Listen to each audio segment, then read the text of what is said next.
Welcome to another episode of This Month in Mormon Studies, your monthly recap of news, blogs, book releases, and events in the field of Mormon studies. This show is co-sponsored by Kofford Books and the Mormon News Report, and co-hosted by Brian Whitney and the well-coiffed Brandt Malone. How you doing, Brandt? You know what's funny? That joke really doesn't land very well unless you know what I look like in real life. So I'm pretty bald, so that's the joke. Hey, I'm good. I missed you last month, buddy. We weren't able to do it last month. Schedules didn't work out, but hopefully the double XL size version of This Month in Mormon Studies will make up for that. Right, exactly. So let's go ahead and just break into the news. Sure. Laurel Thatcher Ulrich was interviewed on NPR's Fresh Air discussing the concept of her new book, A House Full of Females. The episode was titled How Mormon Polygamy in the 19th Century Fueled Women's Activism. There's really not much more to say about this than it's a must listen, just like anything that Laurel has done. You really need to check out the link in our show notes. And obviously, Fresh Air, they know how to do great interviews. Laurel knows how to give a great interview, and it was really a delight to listen to. So I'd recommend that one. Plus, I believe she did one with Doug Fabrizio as well. That wasn't within the last couple of months, but that's another must listen as well. So I have a funny story about this. It involves my mom, actually. Oh, really? It does, yeah. So my mom is probably the furthest thing from Mormon studies that you can imagine. And she lives in a pretty mid-sized town out in Washington State. She doesn't have a clue about books that are published about Mormon history or any of the stuff that we geek out about. Mm-hmm. But she calls me up one night and she says that she was listening to the radio and she actually listened to this NPR Fresh Air interview with Thatcher Ulrich, yeah. And she says, I was listening to this lady, and she sounded like a very pleasant lady. She sounded kind of elderly. She sounded like maybe my visiting teachers. And she was talking about this book that she's publishing. And, of course, I'm thinking in my mind, it's Laurel, and it's House Full of Females. Mm-hmm. And she says, and she was pro-polygamy. Well, I was like, well, Mom, I think it's a little more complicated than that. That is definitely one way to take that interview. So, yeah, apparently that's what my mom got out of it, was that here we have this real research historian who's kind of saying, hey, polygamy wasn't such a bad thing after all. The best part, I'd love to get Laurel's. I'd love to get her input on that. Like, right? Oh, really? That's the way you took that. Oh, that's interesting. Exactly. All right, let's talk about Nylon McBain's op-ed piece that she did for the Tribune. This was titled, As Potters at the Wheel, Let Us Shape Utah from the Inside and Outside. And this was about examining the recent Women's March on D.C. that followed the inauguration of President Trump. She did this article in light of Utah's history of progressive activism among Mormon women. In the article, McBain wrote, almost 10,000 women acted on a grand tradition of Utah women advocating for their broader sisterhood, referencing examples from Martha Hughes Cannon, the nation's first senator, as well as Women's Exponent, the newspaper, the official publication of the Relief Society, which dedicated nearly a third of its print space to contemporary issues. And that's something that I actually wasn't aware of, that the Women's Exponent, I know that they had written quite a bit about contemporary issues during its time, but nearly a third of its print space, that's pretty remarkable. Oh, absolutely. And Nylon really has become one of those people that I will stop and read anything that she writes, mostly because she has such a great way of phrasing things. And really, especially with women's issues being so prominent right now, she is a great voice and really one of those great thinkers out there that I really do. Anything that she writes, I want to stop and read it. And the way I know that she is such an influential individual is you have someone, you talked about your mom, like my wife does not geek out at all over any of this Mormon study stuff, but even she will stop and say, oh, did you read what Nylon read? So that's how I know that someone like Nylon is making a big impact. Yeah. In education news, Henry J. Eyring, son of LDS General Authority Henry B. Eyring, was named the president of BYU Idaho, my personal alma mater. A Deseret News article stated Elder Dallin H. Oakes of the Quorum of the 12 Apostles introduced Henry J. Eyring as the 17th president of the higher education institution that has also been known previously as Rick's College and Rick's Academy during its nearly 130-year history. Eyring, 53, currently BYU Idaho's academic vice president, will assume his new role April 10th following the conclusion of the current semester. He came to BYU Idaho in 2006, first as an associate academic vice president over online learning, and later as an advancement vice president. Brian, obviously, because BYU Idaho is my alma mater, this is always going to be a sensitive subject for me. I have some conflicting views about the university. I think I'm okay saying that. But the one thing I will say is everybody that I know that is still on campus has nothing but high things to say about Henry J. Eyring. I'm sure his name plays a factor, but from really the faculty perspective, they are. One person described it to me as cautiously optimistic, and they did not use that language talking about others. For example, the previous president of BYU Idaho before him. So that's a good sign. Now, what we didn't include here in the Deseret News blurb is Clark Gilbert, the former president, is now going to be heading up their Pathways program, which it's almost like they're spinning it off to if you're going to have a president over it, it's going to be a separate entity. And again, for an alumni like myself, I like to see that separation, mostly because BYU Idaho already has kind of a mountain to climb when it comes to personally our reputation as an academic institution. So I am, again, like these other individuals, cautiously optimistic. And I'll say this much for Henry J. Eyring. It seems like his work when he was the Associate Academic Vice President over online learning has really flourished. If there's one thing I can say about BYU Idaho, their online learning programs seem to be pretty solid. Oh yeah, yep. I know a lot of people who have not only done distance learning with BYU Idaho, but also distance teaching with BYU Idaho because of their robust online learning programs. And Idaho does take pride in that. Now, granted, I think they have a ways to go in some other areas, but that is one area that they've really taken by the reins. And I'll say this too.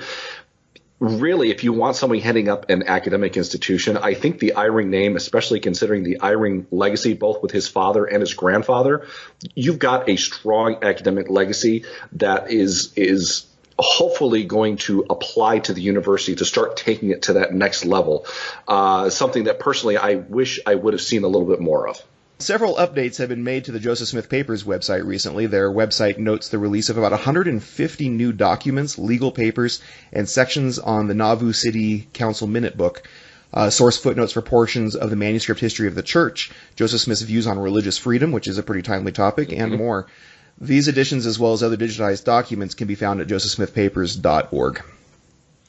Yeah, this really is kind of a Mormon studies nerd out session with all the new stuff that they're putting out there. But I think the cool thing is they're putting it all out there so people really can dive deep into the weeds on some of these topics.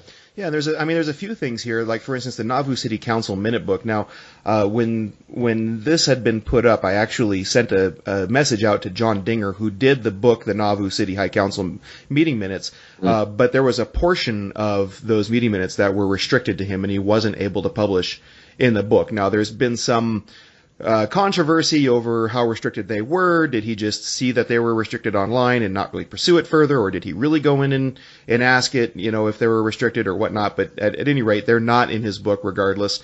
So I was curious to know if those minutes, and I probably could have looked it up myself, but I was just too darn lazy, if those minutes were actually now published digitally on the Joseph Smith Papers website, which would be kind of a cool thing. Also, the footnotes for the manuscript history of the church. That's incredibly useful for anybody who's conducting primary source research in the church, to be able to find references for a lot of the items that have been kind of slopped into the manuscript history of the church without a lot of mention as to where they came from. Well, and again, I keep going back to this being a Mormon studies nerd's dream, because then you can, like you said, you can start pursuing some of those primary source documentation, which really is where a lot of the meat of things is if you're wanting to do some deep research compared to some of the other things out there. Like I hear anytime something will lead back to primary source documentation, I know that you historians just get really excited because that's really what you're pursuing, isn't it? Right. I mean, all of our interpretations are going to be based on primary sources that we can find. And the more that we can find, the better, hopefully, the better our interpretations will be. Right. Moving on to the blogs, Paul Reeve wrote a guest blog on By Common Consent titled More Thoughts on Mormons and Muslims as a follow-up to his piece in the Deseret News titled My View, Trump's Muslim ban looks like a Mormon ban. In this follow-up article, Paul wrote, much of the negative reaction to my Mormons and Muslims op-ed seems to come from Mormons who make this point. Mormons were peaceful settlers in the 19th century, and Muslims are suicide-bombing terrorists in the 21st century. Ergo, Mormons did not deserve the label of murderers, traitors, fanatics, and whores in the 19th century, but Muslims do deserve to be banned from the United States in the 21st century. The problem with that reasoning is a common misconception among 21st century Latter-day Saints that their pioneer ancestors never did anything to raise even the slightest whiff of violence or threat to the surrounding host society. Paul then went on to list examples where Mormons legitimately posed a threat to their neighbors. This is a challenging but important piece that is worth the read. And you know what? If there's anyone that's going to write it and do it well, Paul's definitely one of those guys, especially with how good Religion of a Different Color was, and a lot of the work that he's done on Mormons as a almost like a cultural race during that time period, the 1900s. Like, he is just so good at that stuff. Yeah, right.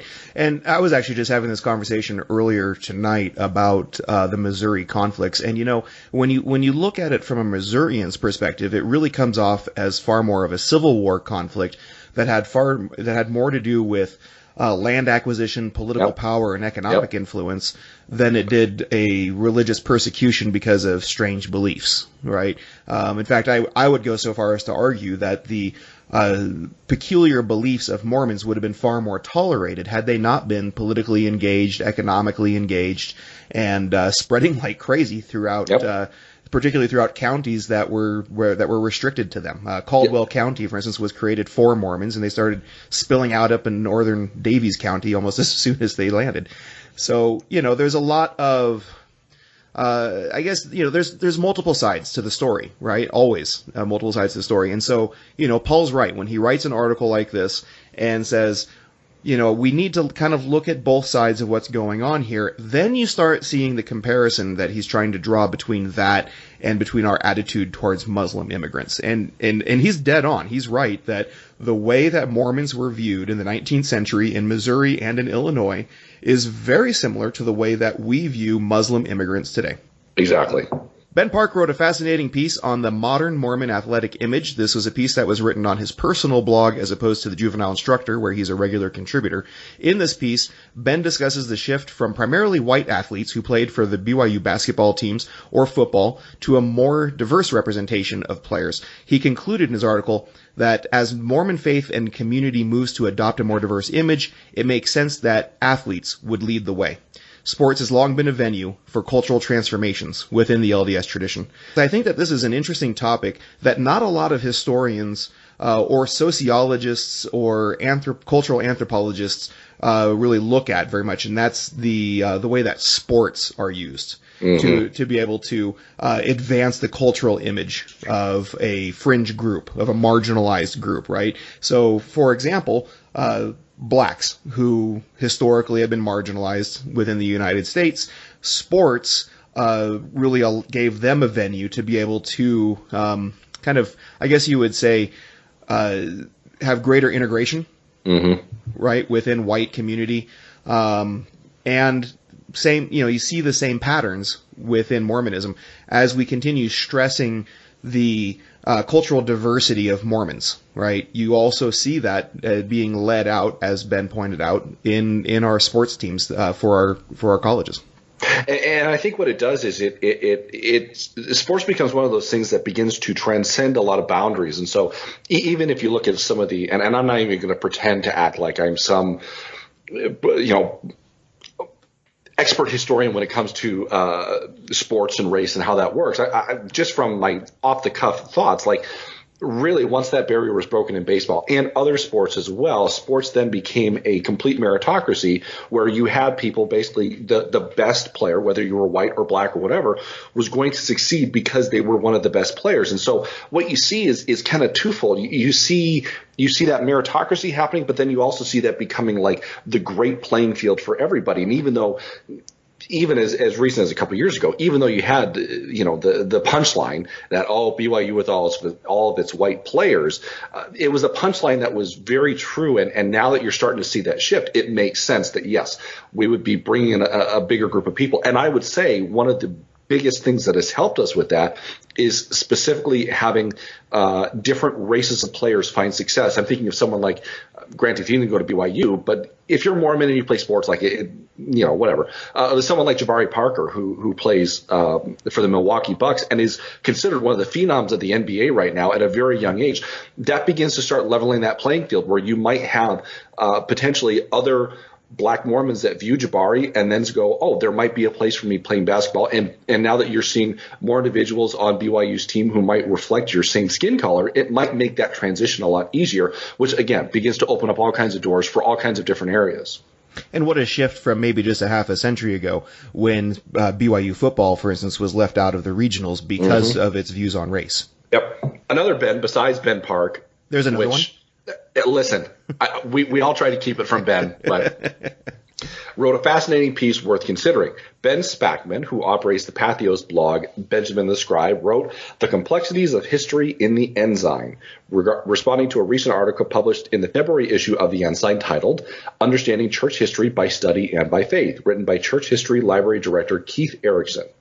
Spackman notes that Erickson's article makes some important points that are not always obvious or instinctive to non-historians, commenting that history writing is a form of literature, but pushes this concept further by applying it as well to Scripture. Spackman concludes, I think that when we have a better handle on the nature of history and history writing, we are better equipped to interpret and understand Scripture and make sense of the oft-puzzling past. Stuff like this makes me so happy because that was a very interesting piece in the Ensign written by Erickson. And the fact that you now have this environment where we've always had it, but like a serious piece in the Ensign about this study of history is now being responded to by someone like Ben Spackman, who has a very good credential to him. Like that, I think that starts making things for very interesting discussions and potentially some back and forth between some of those groups. Hannah Jung contributed a fascinating post to the Juvenile Instructor titled The Dance of Discourse, where she discussed speaking about topics of faith in a devotional versus academic setting. She wrote, as an academically trained lifelong Mormon, I have learned several ways to engage with Mormonism. However, so far my experiences in discussing Mormonism have mostly been in homogenous groups and spaces. She went on to discuss the challenges of speaking to audiences that may be more of a hybrid of devout Mormons and those unacquainted with the faith. She ended her article by inviting discussion with the following questions. How do you manage discourse of criticism and sympathy towards Mormonism? How do you frame your discussions in recognizable terms for a mixed audience? And how do you manage different pedagogical spaces, such as in a BYU religion class, in which learning expectations are both academic and devotional? She raises some really challenging questions, and I think that a lot of these are kind of the golden questions. You know, how do you balance scholarship and devotion in the church? How do you speak to an audience that's made up of a mixture of believers, non-believers, non-Mormons, ex-Mormons, the whole gamut? How do you convey scholarly information to an audience that's looking for more of a devotional type approach, right? So, I mean, there's a lot of stuff in here to chew on. Yeah, and I'll be honest, this is something that I personally struggle with a lot. Now, granted, I'm not someone who's academically trained like her or others, but I take interest in a lot of that. And so a lot of the problems that I face is understanding my audiences and understanding some of the perspectives, the hot takes, if you will, that I have, and trying to frame that correctly. To be honest, a lot of times I do get in more trouble when I'm in a religious-based environment because, for example, if you start talking about someone like Joseph Smith, all of a sudden I'll start going down the roads that seem to be standardized for academics and the assumptions that are made and some of the language you can use, which doesn't always apply if you are, for example, in a setting like BYU, like she talks about, or something else like that. That's really what made this piece really interesting, because I'm sitting there reading it going, this is exactly some of the struggles that I'm personally facing right now, just more in the way that I'm talking about my different perspectives on things when they relate to Mormonism, because especially when it comes to history, like we tie the history and the canon so close together that you really do navigate some tough spaces depending on the group that you're talking to. Yeah. And, you know, so in my ward, I haven't been asked to speak now for about 2 years in sacrament meeting. And I think it's because the last time that I was asked to speak, they gave me a historical topic. And it wasn't a church history. It was Columbus, and then, you know, fast forwarding to the founding fathers of America. Oh boy. And I don't think I gave the uplifting devotional talk that they were hoping that I was going to give. I'm usually asked to teach about once a year in Elders Quorum, and in the last 3 times that I've taught, crap has just hit the fan because, and it's more the dynamic of our group, but it's also just the way that I approach a lot of these things because, you know, they know my interest, and so they usually give me the meaty, controversial subjects, and we just go with it, and it leads to some interesting results. So that's why I took such a fascination with that piece. Right. A little bit of self-promotion here, but I think it's worth it. Andrew Hall at the Association for Mormon Letters wrote a profile piece on Greg Kofford Books. Hey, that sounds familiar. In his piece, he tells the history of the company as well as its owner, Greg Kofford, and discusses the tone of our publications. He wrote, the ideological content of the books covers a wide range of positions, and the company is seen occupying a middle ground in terms of orthodoxy and scholarship. It's a really good read. You can check out the link in the show notes. And Brian, I'm intrigued to see what was your perspective on what Andrew wrote, and what are your feelings on it, especially because you've got such obvious ties to Greg Kofford Books. You know, I mean, the fact that I was mentioned in the article probably 3 times, you know, puffed my chest up way. And they weren't even negative mentions, right? It wasn't like Brian Whitney, that jerk, you know, he doesn't do jack for us. You know, it was all pleasant. You know, I think that Andrew took a very fair look. I appreciated the history that he gave behind Greg Kofford himself, where he came from, his background, that his father had started Siegel Books, that he was the president of Siegel Books for a few years and did a great job of running Siegel Books, and then it kind of sold off to Deseret Books. You know, I thought that it was a very fair look at where we are now. I think most of the authors that he talked to had a pretty positive view of what we do, and I totally appreciate that. And I think even those who had a little bit of criticism towards us made some fair points. I also think that they understand the challenges in publishing right now that we have. I mean, the fact is that, you know, not only have book sales just, you know, continued to go down in general, but shelf space has become a big issue as retail outlets have continued to kind of redesign themselves and focus more on gifts and knickknacks and paintings and things that are, you know, things that are better moneymakers for them. And so with that gets smaller and smaller shelf spaces that they offer for books, unless they're like really big general titles, right? So, you know, fiction, you know, seems to do all right. And then even when it comes to their historical titles, they'll shrink down to stuff that they think will sell the best, such as like the Work in the Glory series or this latest Hypothesis series, you know, that's come out, these very fictionalized historical accounts. So, you know, those challenges, you know, they impose certain restraints on us as far as how much we're able to get books out there. They also constrain us as far as what our publishing model needs to look like. And so, you know, one of the largest criticisms that was brought up in the article is our on-demand printing model. Which I totally get it. Books that are printed through traditional printing look nicer, and they're also individually cheaper, right? Because you order a much larger batch.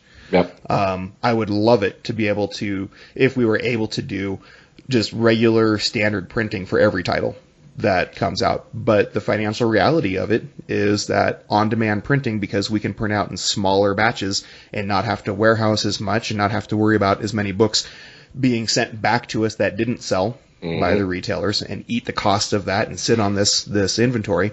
It's just the reality of where publishing is right now. So, well, and if I could speak objectively, I don't think this is out of turn, because I think you probably agree with me. But the other downside too is, not only are you a niche publisher, you're a niche within a niche within a niche, which makes it even more difficult. And that's why I think it's important that, you know, to be honest, I try and promote you guys where I can, because I really view the more outlets there are within Mormonism, and even still Mormon studies, means that more people are going to have opportunities, which means that, you know, better stuff can come out and things like that. And so that's where it's just like, but at the same time, when you're a niche within a niche within a niche, that makes it hard because you've already got that selected audience there. So I don't know. I thought Andrew's piece was really good, and I think that's you know, it's just the reality of, like you said, it's the reality of book publishing in 2017, especially when you're talking about, like, we're not even talking about like Mormon books. This is Mormon studies books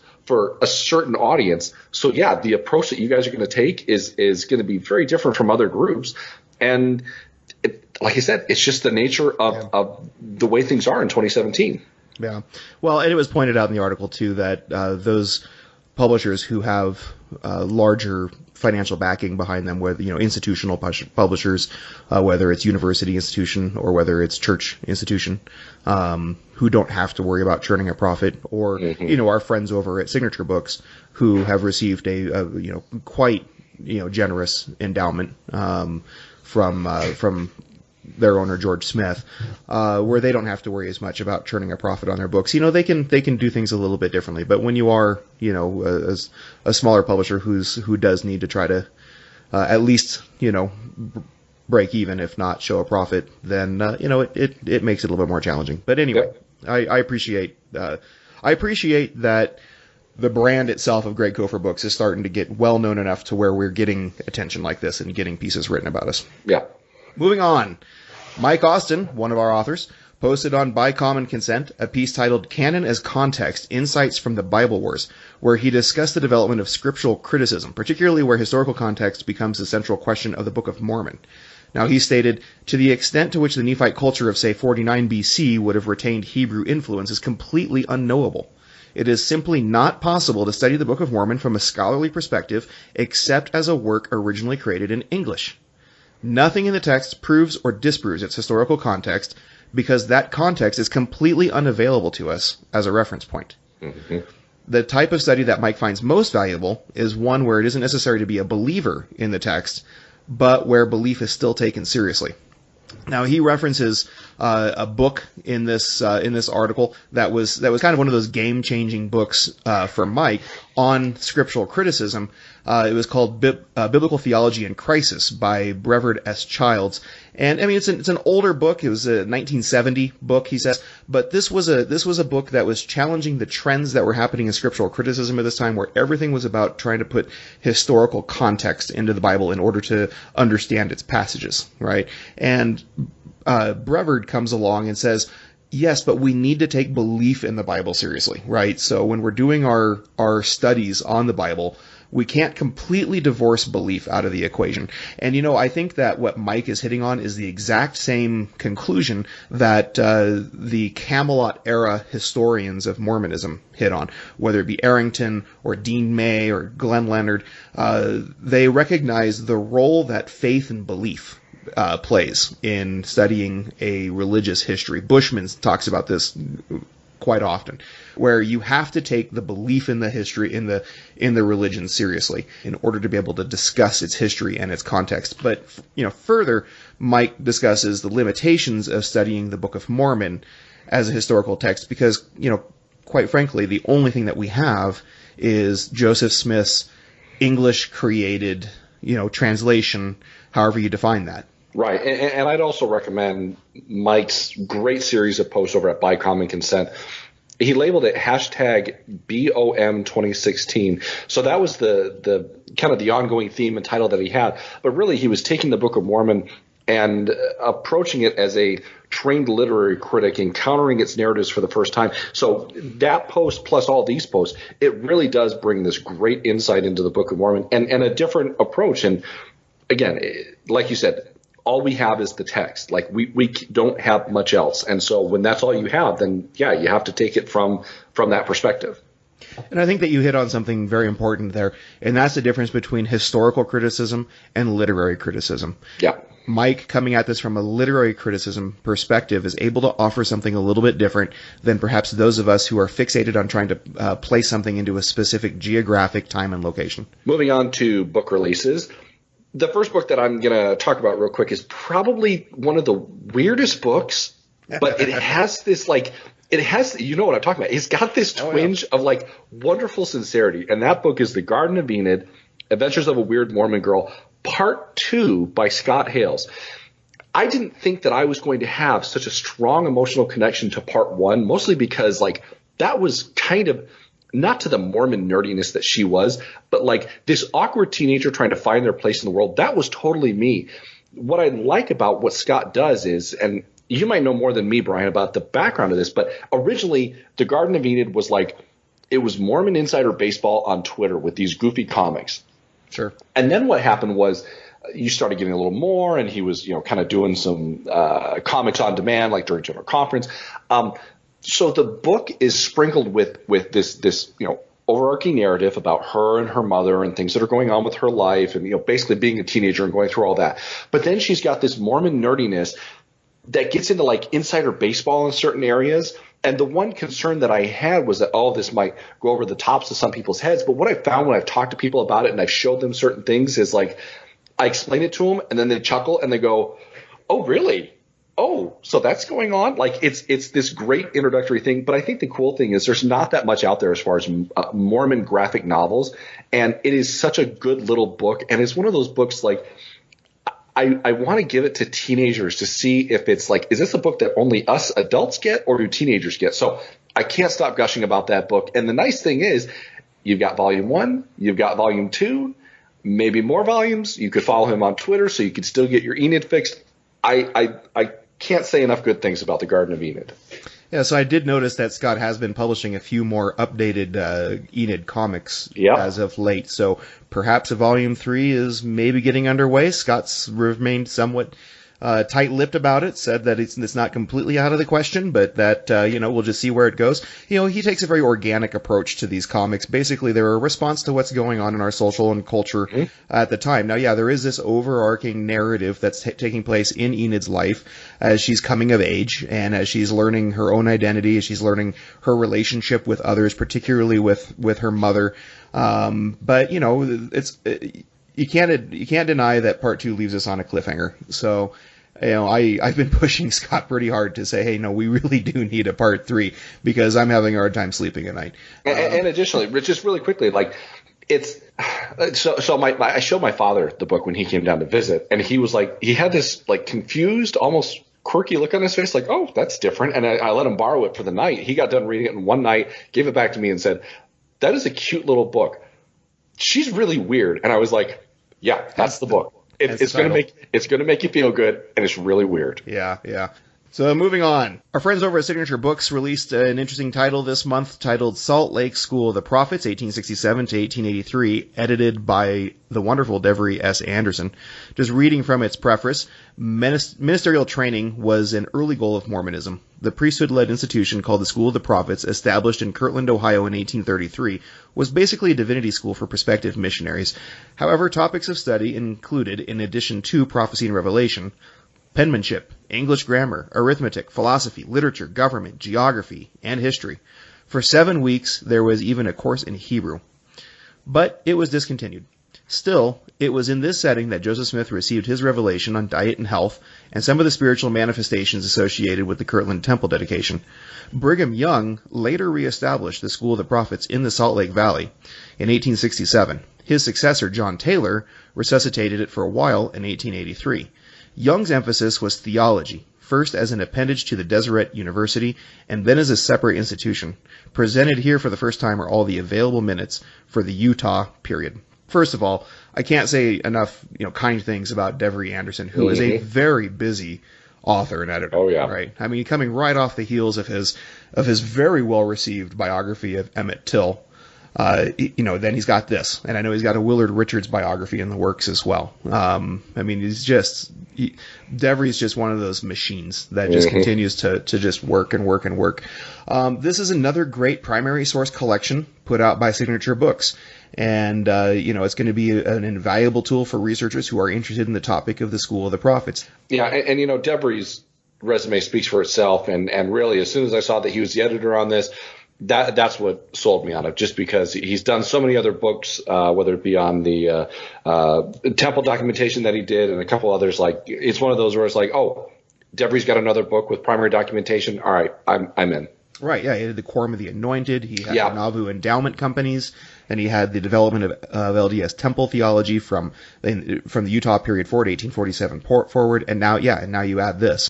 The next book is from Oxford University Press, Settling in the Valley, Proclaiming the Gospel, the General Epistles of the Mormon First Presidency, edited by Reed L. Nielsen and Nathan N. Waite. From the write-up, the Mormons had just arrived in Utah after their 1,300-mile exodus across the Great Plains and over the Rocky Mountains. Food was scarce, the climate shocking in its extremes, and local Indian bands uneasy. Despite the challenges, Brigham Young and his counselors in the first presidency sent church members out to establish footholds throughout the Great Basin. But the church leaders felt they had a commission to do more than simply establish Zion in the wilderness. They had to invite the nations to come up to, quote, the mountain of the Lord's house, end quote. In these early critical years, when survival in Utah was precarious, missionaries were sent to every inhabited continent. These 14 general epistles sent out from the first presidency from 1849 to 1856 provide invaluable perspectives on the events in Mormon history as they unfolded during this complex transitional time. Woven into each epistle are missionary calls and reports from the field, giving the Mormons a glimpse of the wider world beyond their isolated home. I'm really pleased with all the work that Oxford University Press is doing, and I hope people get into this because the more people get into what Oxford University Press puts out from a Mormon perspective, the more we'll see. And they've got a very good track record for the last 3 to 5 years with really good stuff. And, I think that this is covering a topic that's pretty timely right now, and that's, really what started the immigration wave to Utah from a lot of, mostly northern European countries. But there was a time when the United States Congress was speaking as negatively about Mormon immigrants coming into the United States as they were as we do Muslim immigrants now. So this book really it touches on that, the development of the Mormon immigration policies. Church Historians Press put out another fascinating and important book this month. This is titled At the Pulpit, 185 Years of Discourses by Latter-day Saint Women. This was co-edited by Jennifer Reeder and Kate Holbrook, both of the LDS Church History Department. They specialize in 19th century women's studies. At the Pulpit showcases the tradition of Latter-day Saint women's preaching and instruction by presenting 54 speeches given from 1831 to 2016 with selections from every decade since the founding of the Church of Jesus Christ of Latter-day Saints. The discourses given by women, both well-known and obscure, represent just some of the many contributions of women to Latter-day Saint thought. In addition to being a scholarly history, At the Pulpit is intended as a resource for contemporary Latter-day Saints as they study, speak, teach, and lead. These discourses will allow readers to hear the historical and contemporary voices of Latter-day Saint women, voices that resound with experience, wisdom, and authority. This volume is probably the most complete collection that we have so far in print of women speaking and lecturing in the church. I can't emphasize enough how important that is, particularly given a curriculum, and I'm going to soft foot this a little bit, but not much because we're fine pushing a little bit, right? Yeah, I was just going to say you're stealing my thunder, and we're thinking the same thing. We are, particularly given a curriculum that emphasizes the male voice, the voice of apostles and prophets.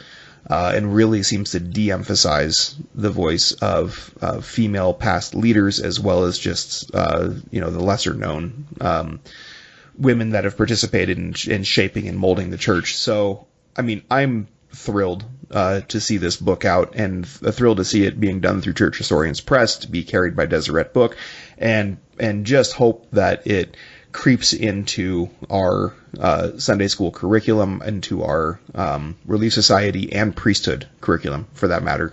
I hope that this doesn't just become a Relief Society book. The interesting thing is, within the LDS Church, the priesthood and Relief Society manuals right now have been tracking the teachings of the president of the church. As of this point, we're doing Gordon B. Hinckley. So the only one that we haven't done is Thomas S. Monson, and my anticipation is they're not going to do anything on that until Thomas S. Monson passes away. So 2018 is going to be very interesting, and I haven't heard any whispers or rumors about what the new curriculum for Priesthood and Relief Society is going to be.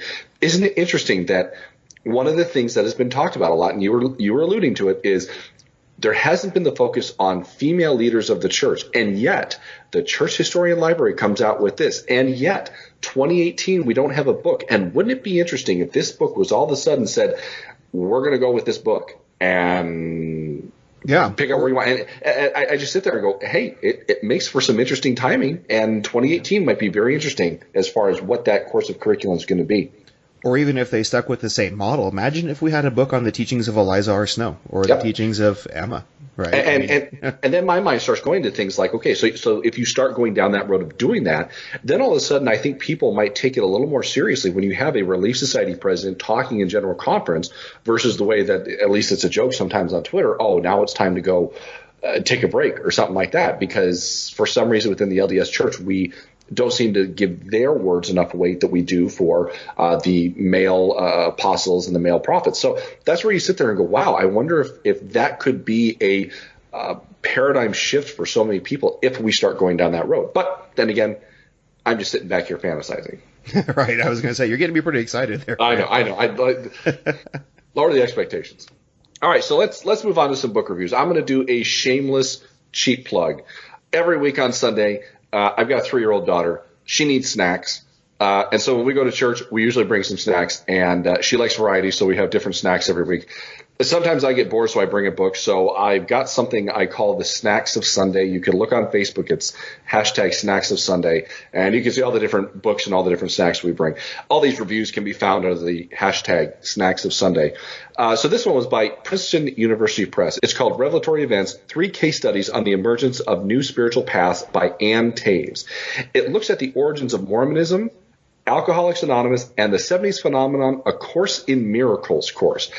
3 things I didn't think you could possibly bring together as one. It's weird. All 3 of these groups have cases where insiders claim that a spiritual presence guided the emergence of a new spiritual path, and Taves takes a strong academic scalpel to really dig deeper into not just the event themselves that started the movement, but looking at the sociological and the interpersonal influences that mark the events as revelatory. So, from the Mormon perspective, because it's in there, I feel that Anne retains a very respectful, objective recounting of the beginning landmarks events within Mormonism, and she relies heavily on the Joseph Smith Papers project.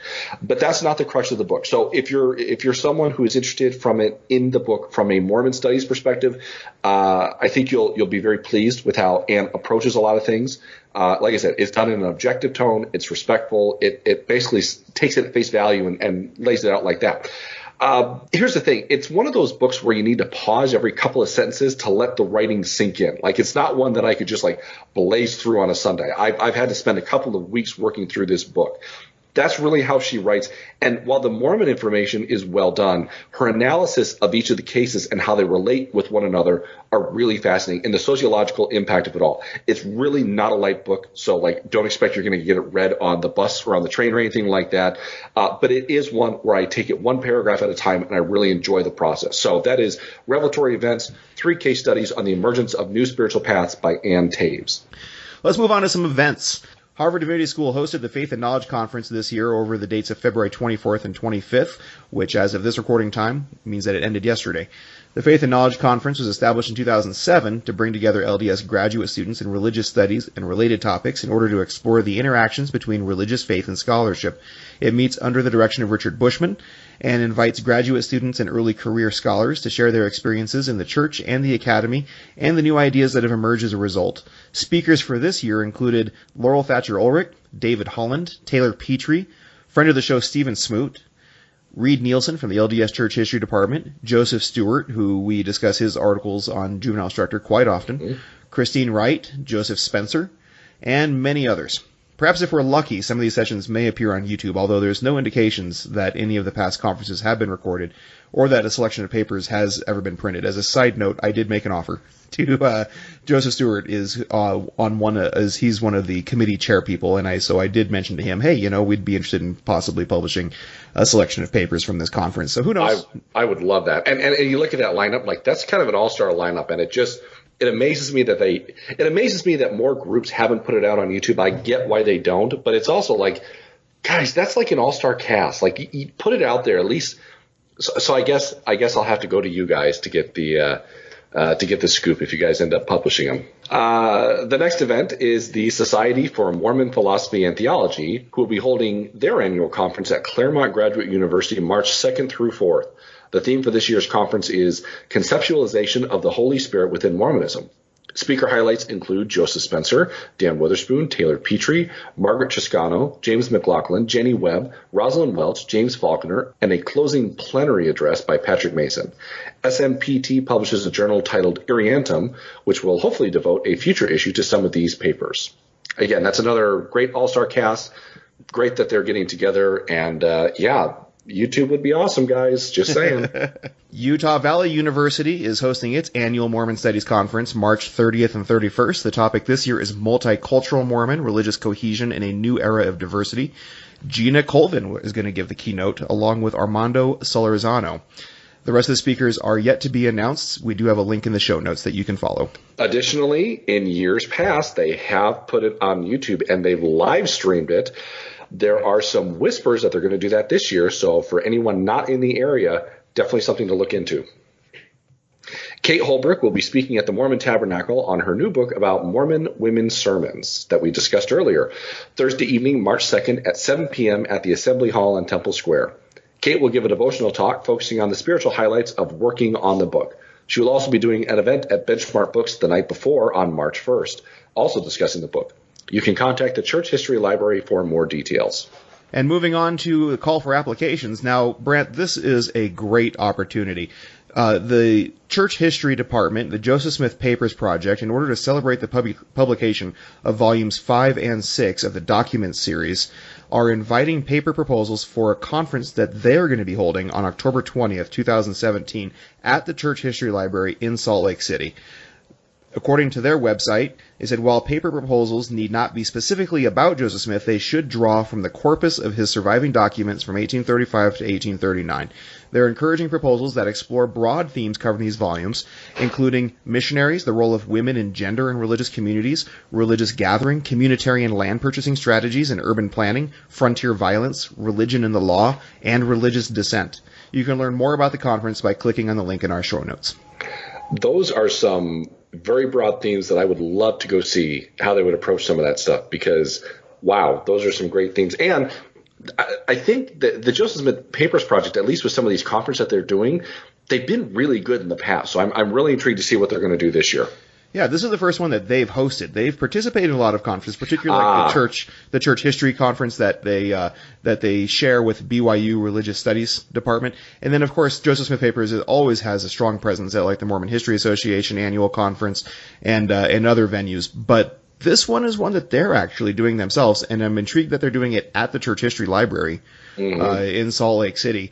I think this is going to be kind of a cool thing. What a great way, number one, I guess, to promote the new volumes that they're putting out, but also just getting all these minds together and getting all these papers together that show the power of what the Joseph Smith Papers publications can bring to the table, right? Having the access to these sources, how it can inform not just our understanding of Joseph Smith, but also our understanding historically of gender, of gathering, of communitarianism, of urban planning, of violence, of, dissent and the law. I mean, what's great about it is that it doesn't seem like they're shying away from some of the more controversial topics for this, for this conference. They're willing to kind of take it on. I might just have to get a flight out to Utah for this conference because I'm really intrigued now. Well, Brandt, that's it. That's what we've got for this month, and I appreciate you being on. And let's get together a little bit sooner next month. Brian, it's been a pleasure as always.